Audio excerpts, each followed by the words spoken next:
Magandang hapon sa ating lahat, mga minamahal nating tagapakinig ng programang ito, Buhay Kristiyano, na handog po sa inyo ng Bombo Radio.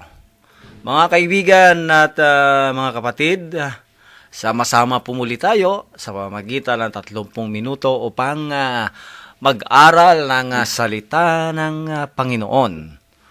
At malugod ko po kayo na binabati ng magandang hapon, anuman ang sitwasyon, sa Diyos po ay lahat ay maganda.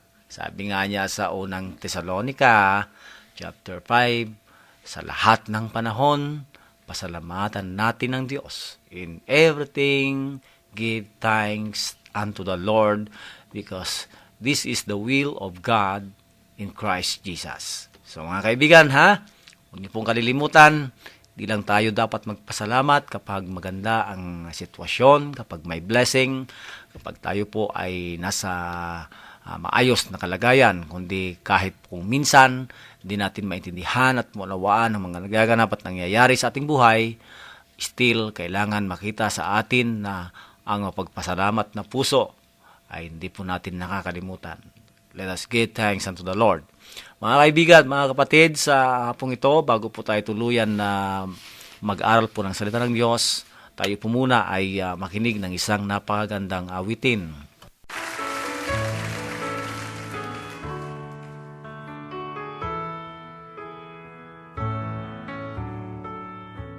Above all powers, above all kings, above all nature and all created things, above all wisdom and all the ways of man, you were here before the world began. Above all kingdoms, above all thrones, above all wonders the world has ever known, above all wealth and treasures of the earth, there's no way to measure what you're worth.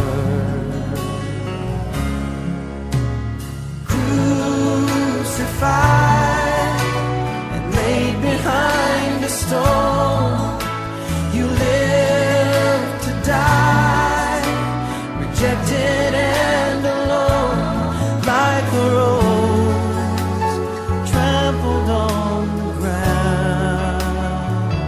You took the fall and thought of me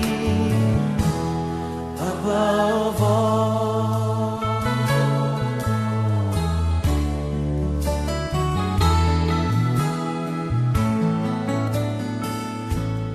Above all powers, above all kings, above all nature and all created things, above all wisdom and all the ways of man,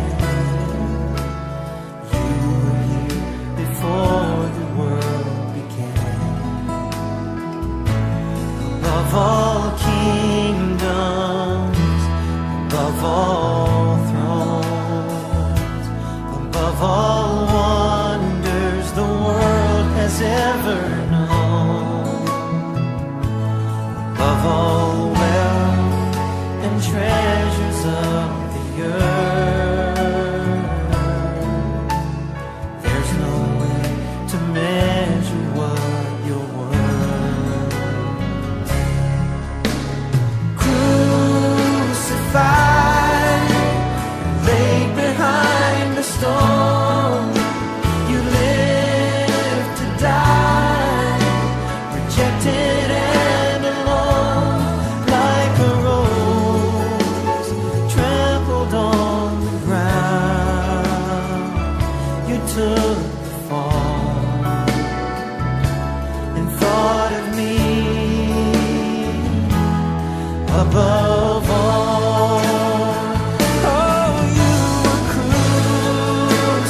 like a rose trampled on the ground.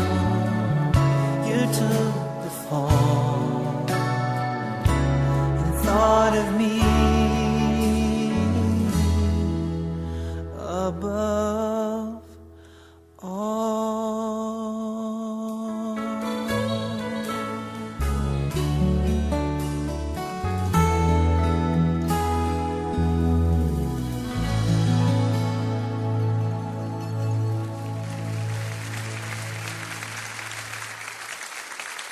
Okay, tuloy-tuloy po tayo mga kaibigan. Tuloy-tuloy po tayo mga kapatid sa ating pag-aaral.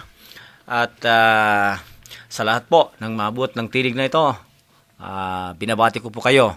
Binabati ko po ang mga kapatid natin na nakikinig sa ibang bansa, sa Hawaii, sa pamumuno po ni Pastora Imelda Ramos at sina Brother Jung Galisinaw, Sister Clara, Sister Jen, Sister Cora. Kumusta kayong lahat dyan? At maging si Brother Junior, kumusta kayong lahat dyan? Dyan po sa USA, maging doon sa Las Vegas, kumusta si pagpalain kayo ng Panginoon, si Pastor Melvin, maging sa LA, si Pastor Jar Honrado, at maging sa Anaheim, si Pastor Jacqueline Walat. Kumusta kayo mga kaibigan at mga kapatid, mga papastor at pastors, pagpalain kayo ng Panginoon, maging dyan po sa Singapore, sa mga CNCF Singapore, maging dyan po sa Australia, mga CNCF Australia, sa New Zealand, sa Canada, sa Hong Kong, at sa lahat ng mga CNCF dito po sa Pilipinas, maging dyan po sa Ichuage, si Pastor Boyet Santos, at maging mga kasamahan po niya,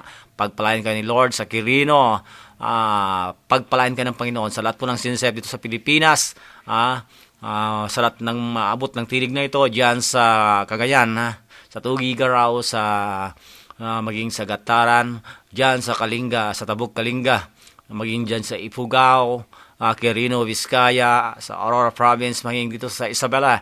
Pagpalain kayo ng Panginoon. God bless you all. At sama-sama po tayong makinig. Maging sa lahat po ng nakikinig po dito, pagpalain kayo ng Panginoon. Bago pa ang akin po ibabahagi sa inyo ay it is very simple. Pero sa palagay ko naman po ay makapagdudulot ito sa inyo ng isang napakagandang aral. Pagkat ang aking babahagi sa inyo ay patungkol po sa the two news, so ang dalawang balita. Okay? The two news. Kapag sinabing news, meron po tayo tinatawag na bad news and good news. At malimit, mga minamahal, na kapag tayo po ay nakikinig sa mga balita sa radyo, bibihira po ang binabalita na magaganda. Ito ay nakaka-alarma, ito ay minsan, tayo po ay kinakabahan, natatakot kung minsan, at kalimitan po na balita sa telebisyon, sa radyo at maging sa tao, ay minsan po ay talaga namang hindi na pangkaraniwan. Tulad kailan lang, nabalita na naman po na mayroon pong isang Malaysian Airlines na sumabog, at ito po ay hindi basta-basta lang sumabog, sapagkat ito po ay parang pinasabog sa Himpapawid. Noong mga nakarang buwan ay may Malaysian Airlines na naman po na nawawala at hanggang ngayon ay hindi pa makita. Mga ganyang mga balita minsan ay parang nakakatakot na tuloy na sumakay ng eroplano. Pero mga kaibigan, maging sa mga pagsakay din po sa mga bus o sa mga private vehicle, may mga aksidente na nagaganap na hindi natin mainuwanan at maintindihan. Sapagkat sa panahon natin ngayon, ay laganap na po ang mga aksidente. At alam po ninyo mga kaibigan, ang Diyos po hindi po aksidente. Ang Diyos po ay hindi gumagawa ng aksidente. Ito ay patungkol lamang sa mga masasama o maging elemento ng kadiliman. Ang Diyos ay Diyos ng magandang pagpaplano. At ang plano ng Diyos sa atin sa Jeremiah 29 verse 11 ay maganda. Hindi upang dulutan tayo ng masama at masaktan. Ang plano ng Diyos sa ating buhay ay magkaroon tayo ng magandang hinaharap. Yan ang gusto ng Diyos. Ang Diyos ay hindi lang by chance na ikay mapaganda. Ang gusto ng Diyos, totoo na mapaganda ang iyong sitwasyon, ang iyong buhay, mga kaibigan. Kaya patuloy po natin na alamin ang mga katotohanan patungkol sa balita. May magandang balita at may masamang balita. Ang aking bahagi sa inyo ngayon ay patungkol sa dalawang klase ng balita. The good or the two news. First, I will share with you about the bad news. Mamaya na po yung good news, okay? Ang bad news po ay matatagpuan po natin dito sa Roma chapter 3. Okay? Roma chapter 3 verse 23. Ganito po ang nakasulat, mga kaibigan at mga kapatid. Sabi niya sa Roma chapter 3 verse 23, sapagkat lahat ay nagkasala. Sapagkat ang lahat ay nagkasala sa paningin ng Diyos at walang karapat-dapat sa harapan niya. Okay? Ulitin ko po. Sapagkat ang lahat ay nagkasala at walang sinumang karapat-dapat sa paningin ng Diyos. O sa English po niyan, for all have sinned and come short of the glory of God. O kaya, everyone has sinned and is far away from God's savings presence. Maliwanag po. Tilukano na, amin kat nagbasol, kat awanti may kari, iti sangwana na ni Apo Dios. Dahil yung eskriptura, iti Roma chapter 3 verse 23, kat medyo makapasin na ay awan gayam ti mabalin, wala palang pwedeng magsabi na siya ay hindi nagkasala. Kasi bad news po yun. At alam po ninyo, hindi pwedeng humingi ng tawad ang isang tao na walang kasalanan. But why some people are they don't accept that they are sinners. They don't repent. Ayaw nilang magsisi sapagkat sabi nila, I have no sin. Wala akong kasalanan. Pero it is very bad news na lahat ay nagkasala at walang karapat-dapat sa harapan ng Diyos. For all have sinned and come short of the glory of God. This is bad news for all the people. Maging yung mga ipapanganak pa, mga kaibigan, sakop na siya ng kasalanan. Sa pagkabata pa niya, wala siyang alam-alam. Very innocent po yan. Natutuwa tayo, nagagalak tayo sa kanyang pagka-inosenteng kapanganakan. Pero hindi natin napapansin habang dumadaan ng panahon, siya ay lumalaki, mga kaibigan, na hanggang sa hindi na natin maintindihan at maunawaan kung saan po niya nakalap ang mga salitang masasama, mga pagsisinungaling, at kung minsan gumagawa na nga siya ng labag sa batas at labag sa kalooban ng Diyos. Kaya likas na sa tao na natuto at namulat sa kasalanan. Hindi naman natin pinamana sa kanya. Hindi naman natin itinuro sa kanya na siya ay pumatay, na siya ay magsinungaling, na siya ay magnakaw, mangupit, na siya ay gumawa ng hindi karapat-dapat. Pero nagulat na lang tayo at maaring sabihin natin, anak, ba't ka nagkaganyan? Ito isang hindi bago na nangyayari't nagaganap sa mga kababaihan na patuloy natin silang binibilin, mga anak natin. Pero bakit mistula na ang pagbilin natin ay hindi pa rin umuukit sa kanilang mga puso na malalim? Mga anak natin ng mga kabinataan. Parang napakabait sa kanilang mga imahe sa kanilang mukha. Pero bakit nakagagawa pa rin sila ng hindi tama? Sapagkat yun nga ang sabi ng Biblia, mga kaibigan. Lahat ay nagkasala sa Roma chapter 3 verse 23. For all have sinned and come short of the glory of God. Bad news yan. At eto pa, mga kaibigan, sa Roma chapter 6 verse 23, at ang kabayaran ng kasalanan ay kamatayan. For the wages of sin is death. Ito yung malala na balita. Ito yung kailangan may hanap natin ito ng solusyon. bawat sakit, bawat problema, bawat karamdaman, kailangan may lunas. May mga sakit ngayon na pinipilit na gumagawa ang mediko ng lunas. Halimbawa nga lang po ang mga cancer. So may mga iba pong mga bahagi o may mga elemento ngayon na parang pwede nang gamutin ang mga cancer na yan. At alam po ninyo, hindi cancer ang masamang balita na ito na naging kinalabasan ng kasalanan. Ito ay naging worldwide na naganap sa buong mundo na sabi niya, ang kabayaran ng kasalanan ay kamatayan. Mga kaibigan, sino ang makapagsasabi ngayon sa akin na ang tao ay perfect o hindi mamamatay? Ang hindi mamamatay ay walang kasalanan. Ngayon, ito po isang linaw. Si Jesucristo ay namatay. Ilumilitaw dito sa konklusyon natin na kung ibig sabihin dahil namatay ang ating Panginoon ay makasalanan din siya. Hindi po. Wala siyang kasalanan. Pero ang nangyari, tinubos niya tayo sa kasalanan. Ano po yun? Yung kasalanan mo at kasalanan ko, inako niya. So lumilitaw dito na ang lahat ng kasalanan ay ibinunton sa kanya. Kaya't ang kabayaran ay ang kasalanan. Yun po yung nangyari. Lahat ng ang kamatayan ngayon ang naging bunga sa pagtubos niya sa atin. Ngayon, dahil tinubos niya tayo, ano ang nangyari sa atin? Naabsuelto tayo sa kamatayan. Kamatayang espiritual, mga kaibigan. Dalawa kasi ang pumasok na sanhi o bunga ng kasalanan. Kamatayang espiritual at kamatayang pisikal.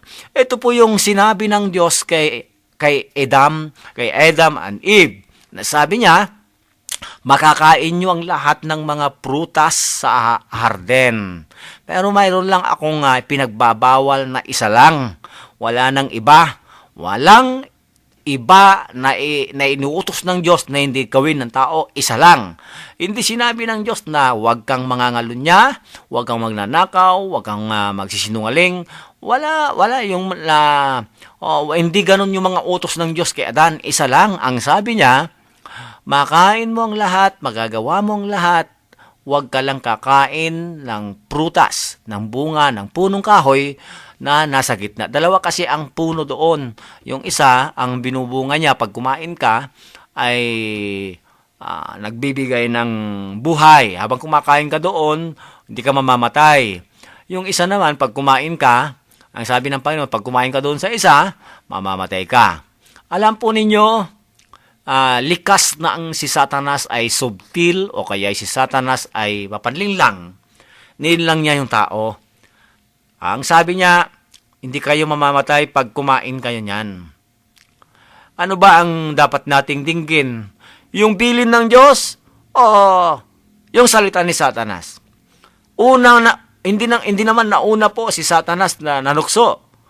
Nauna na yung Diyos. Sinabi na ng Diyos, huwag kayong kakain. Kapag kumain kayo, mamamatay kayo.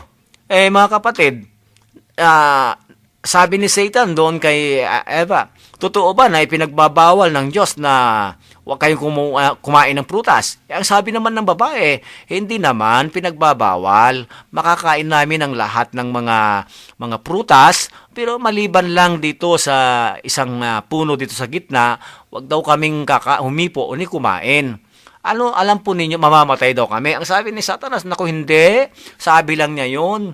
Kasi alam niya na kapag kumain kayo, malalaman nyo ang mabuti at masama. At malalaman nyo ang mabuti at masama at parang Diyos na kayo. Yun po yung kanya sinabi. Magkakaroon kayo ng unawa. Tinitigan ng babae yung prutas at ang ganda sa kanyang paningin at sa palagay niya ay masarap kainin.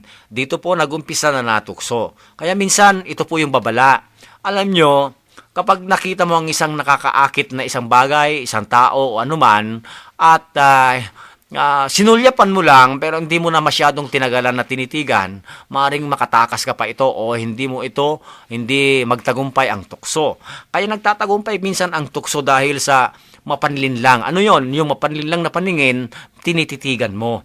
Tulad halimbawa ng kababaihan, wala ka naman talagang planong gaasain, pero sa katititig mo, sa katititig sa kanya, nahihikayat ka sa kanyang alindog, sa kanyang ganda, hanggang sa ikay nagplano. Ang tawag nga dyan po ay premeditation. Na plano, sa pinagplanuhan hanggang sa ito'y maisakatuparan. Ganun po yun, pati yung pakikipag-adultery, hindi mo naman talaga yun papasukin kung hindi mo talaga tinitigan, tinignan, di ba? Hindi po masama ang minsan makitang minsan masulyapan, pero yung titigan. Ganyan din po nangyari kay Haring David. Tinitigan niya si Bathsheba habang siya po ay may ginagawang maaari naliligo na ganon. Mga kaibigan, lahat ng mga bagay ay nakakatempt dito sa mundo. Pero kung marunong ka na tumanggi, natignan mo, ay nakita mo, pero hindi mo tinitigan, maaaring ito yung malagpasan. Ganito ang nangyari kay Eva. Maganda sa kanyang paningin. So, ibig sabihin, tinitigan niya. At sabi niya, parang ito'y masarap pa kainin. Kinain niya. At kinain din po ng kumuha din po siya at pinakain niya ang kanyang asawa. At pagkatapos, nabuksan ang kanilang paningin. Alam niyo, ang unang namatay, mga kaibigan, spiritual na kalagayan. Ano yung spiritual na namatay sa kanila? Mga kaibigan, wala na silang relasyon sa Diyos. Naputol lang relasyon sa Diyos sa tao. Yon ang namatay. Nakat, mga kaibigan. Kaya sabi niya, lahat ay nagkasala at wala nang karapat-dapat sa paningin ng Diyos. Nagkaroon na ng separation between man and God. At alam po ninyo, sa kapanahunan, ay ang tao'y mamamatay na rin sa laman. Dati hindi mamamatay. Kaya sabi ng Diyos, palayasin ng dalawang yan, guwardiyahan ang garden ng anghel na cherubim at upang hindi sila makapasok at makakain ng prutas na nagbibigay ng buhay. At baka hindi na sila mamatay. Ang tao'y mamamatay pagkatapos na nagkasala. Ang unang kasalanan ng tao ay paghihimagsik o disobedient. Hindi pagsunod o kaya'y pagsuway, mga kaibigan. At lumala na ang kasalanan. Nadagdagan na ang kasalanan ng ano pa man. Hindi na lang pagsuway.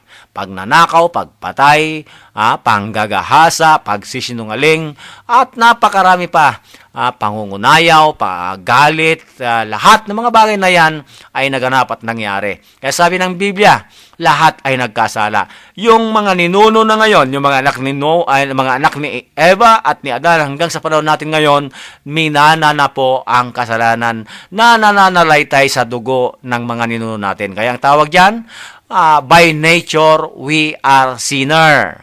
Ngayon, paano tayo magswelto sa kasalanan? Ang sabi nga ng Biblia, mga kaibigan, sa John 3:16, for God so loved the world, He gave His only begotten Son, that whosoever believe in Him shall not perish, but have an everlasting life. Naggumawa ang Diyos ng remedyo sa napakatagal na panahon para maabsuelto tayo, ma-acquit tayo sa ating mga kasalanan. Binigay niya ang kanyang bugtong na anak. Ang anak niya ay ang buhay. Sapagkat may kasalanan, ang kabayaran ng kasalanan ay kamatayan. Dumating naman ang buhay upang tubusin tayo sa kamatayan. John 14:6, I am the way, Jesus said, I am the way, the truth, and the life. Jesus is life. No one comes to the Father except by me. Ganun po ang nangyari. Yung bad news na lahat ay nagkasala, mayroon na pong remedyo. Pwede ka nang ma-acquit sa magitan ng Panginoong Jesucristo na ibinigay ng ating Diyos na anak dito sa lupa. Namuhay ang ating Panginoon dito sa lupa at ang sinumang tumanggap sa Kanya ay pwede nang maabsuelto sa kanyang kasalanan. Ang problema, ang mga tao ay gumagawa ng sariling kaparanan para mapatawad. Ang mga tao ay gumagawa ng sariling relihiyon. Hindi relihiyon ang napako sa cross. Hindi relihiyon ang tumubos sa ating kasalanan. Ang ating Panginoong Jesucristo, ang kanyang kamatayan. Ang sabi nga ng Biblia, pati hindi lang kasalanan, pati karamdaman, pati sumpa. Galatians 3:13. Pati nga sa 1 Peter 2:24, sa pamamagitan ng latay ng ating Panginoong Jesucristo, tayo ay pinagaling. Pinagaling, ibig sabihin, pati karamdaman, ay tinubos na rin po tayo ng Panginoon. Sa Galatians 3:13, tinubos tayo sa sumpa ng kasalanan, sa sumpa ng kahirapan, at sumpa ng karamdaman. Mga kaibigan at mga kapatid, sa remedyo ng Panginoon ay ng Diyos, ang sabi niya sa Roma 6:23, ang sabi niya, Ang kabayaran ng kasalanan, yun po yung bad news. Eto, dumating ngayon ang good news. Ang good news ay si Jesucristo. Ang good news ay ang Ebanghelyo. Eto ang good news. Sabi niya sa Roma 6:23, ang kabayaran ng kasalanan ay kamatayan. Ngunit, ang kaloob ng Diyos ay buhay na walang hanggan sa pamamagitan ni Kristo Jesus. The gift, the wages of sin is death, but the gift of God is eternal life through our Lord Jesus Christ. Bagamat mamamatay ang tao, hindi na po yon ang gaanong nilutas ng Panginoon yung kamatayang pisikal. Mamamatay pa rin tayo. Mamamatay pa rin tayo kahit tinubos tayo ng Panginoon, mamamatay pa rin tayo. Ang tinubos ng Panginoon ay yung eternity. Kasi mapapahamak tayo. Pag namatay tayo makasalanan, sa impyerno ang punta natin. Kaya mayroon pong remedyo. Ano yon? Tanggapin natin si Jesucristo na ibinigay ng Diyos. Yung remedyo na yon. At alam niyo, pag tinanggap natin, ang sabi ng Biblia, tinubos na tayo sa sakit. Habang nabubuhay tayo at magkaroon tayo ng karamdaman. Kasi nga, sa magitan ng kasalanan, nagkaroon ng karamdaman at kasakitan. Pero ang sino man na tumanggap kay Lord, ang manggagamot niya ay si Jesucristo. Magkakaroon tayo ng kagalingan. Ang lulutas sa ating mga problema ay ang Panginoon sa pakikipagrelasyon natin sa Kanya. Sabi nga ng Matthew chapter 11 verse 29 and 30, lumapit kayo sa akin, kayo na napapagalat, napapagod at sobrang nabibigatan na sa inyong mga dinadala. Sapagkat ako'y maamo at ako ay gentle and meek. And sabi niya, papasanin ko ang pamatok na mabigat sa inyo. Ang pamatok na ibibigay ko ay magaan lang. Tayo po ay pagod na sa ating mga ginagawa, sa ating problema, sa ating kasalanan, sa karamdaman. Pero sabi ni Lord, lumapit kayo sa akin. Ako'y maginhawang dalhin, mamagaan ang pamatok na aking bibigay sa inyo. May solusyon sa bad news. Ang solusyon sa bad news ay ang good news. Ang good news, lumapit tayo sa Panginoong Jesucristo na ibigay ng Diyos na regalo para sa atin.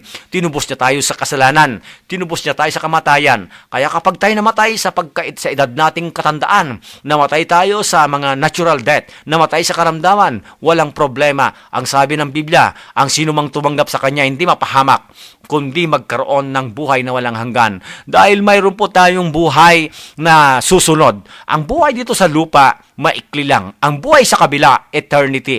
Nandun po yung eternal life, mga kaibigan. Saan mo gustong gugulin ang buhay na walang hanggan? Buhay na walang hanggan sa kapahamakan? O buhay na walang hanggan na mayroon pong tinatawag po nating katiyakan sa piling ng Diyos? Mga kaibigan at mga kapatid, yan po ang katotohanan. Ang katotohanan ay hindi pwedeng baliin. Ito ay sinabi ng Panginoon. Dalawang balita, masamang balita at magandang balita. Ang masamang balita ay lumipas na. Ang magandang balita ay dumarating. Ang balitang maganda, tumanggap ka kay Kristo. At kahit buhay ka pa, magkakaroon ka ng mahabang buhay. Kung may karamdaman ka, pagagaling ka ni Lord. Kung may mga problema ka, lulutasin ng Panginoon. Ano man ang sitwasyon mo, lumapit ka sa Panginoon, may solusyon sa masamang balitang nangyari, mga kaibigan. At kapag ikay ay namatay sa anumang kamatayan, may buhay na walang hanggan. Yan, kaibigan. Ngayon, nasabi ko na ang magandang balita, ano pa ang dapat mong gawin? Para ang magandang balita ay yung maangkin. Ang sabi ng Biblia, tumanggap tayo sa ating Panginoong Jesucristo na ibinigay ng Diyos. Hindi po relihiyon ang pwedeng magmalaki upang mailigtas. Ang Panginoong Jesucristo ang binigay ng Diyos para tayo po ay maligtas. Kaya mga kaibigan na nakikinig sa hapong ito, I challenge everyone. Ano man ang inyong kalagayan, mayaman, mahirap, may pinag-aralan, wala, ikay may relihiyon, o pinakamalaki pa kayong kongregasyon, walang problema. Ang dapat ko lang nating gawin, ay kailangan tayong magpakumbaba at tanggapin ang Panginoong Jesucristo sa ating buhay. Ako po'y mananalangin, at kung handa po kayo na tumanggap ng solusyon o gusto nyo tumanggap ng bagong balita, the good news, which is the gift of God, which is Jesus Christ, at magkaroon ka ng eternal life, buhay ka pa, magkakaroon ka na ng kaligtasan. Kung tatanungin kita, kaibigan, bibigyan ka ng Diyos ng 5 minutos para mabuhay at bigla ka namatay, saan ka pupunta? Kapag sinabi mo sa langit, ano ang iyong prueba? Sa iyong relihiyon? Mali. Walang relihiyon na nagbibigay ng katiyakan para tayo maligtas. Kay Jesucristo lamang. Sa Acts 4:12, kay Jesucristo lamang matatagpuan ang kaligtasan sapagkat dito sa silong ng langit at ibabaw ng lupa, ang kanyang pangalan lamang ang binigay ng Diyos na sukat ikaligtas ng tao. Mga kaibigan at mga kapatid, kung ikay nakikinig, sumunod ka sa panalangin ito, may katiyakan ng kaligtasan mo.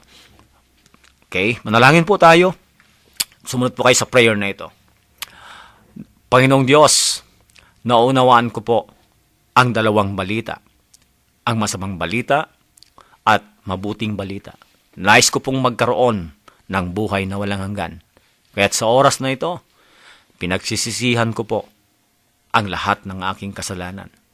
Itinatakwil ko ang mga ito at ayaw ko nang balikan. Pinapatawad ko rin po ang lahat na nagkasala sa akin. Panginoong Hesus, binubuksan ko ang aking puso.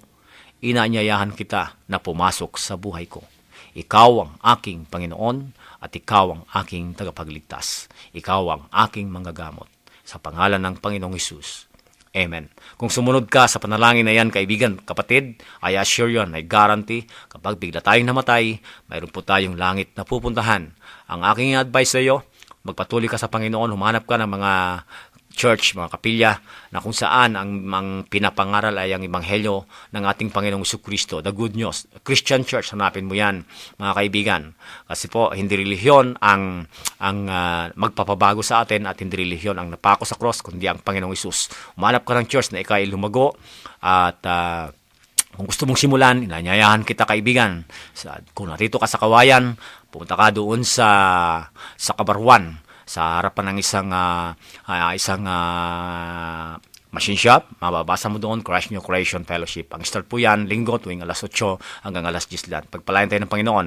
Mga kaibigan at mga kapatid, magpapaalam na po tayo sa ngalan po ng mga kaibigan at kapatid natin na nagproprogram dito, si Pastor Donald Castro, ang kahalili natin, ang ating evangelista Emil S. Walat, ang ating butihing pastor, head pastor, at sa ating mga kaibigan dito sa Engineering Department, si Brother Dante Ducusin at Brother Dulce Lalata.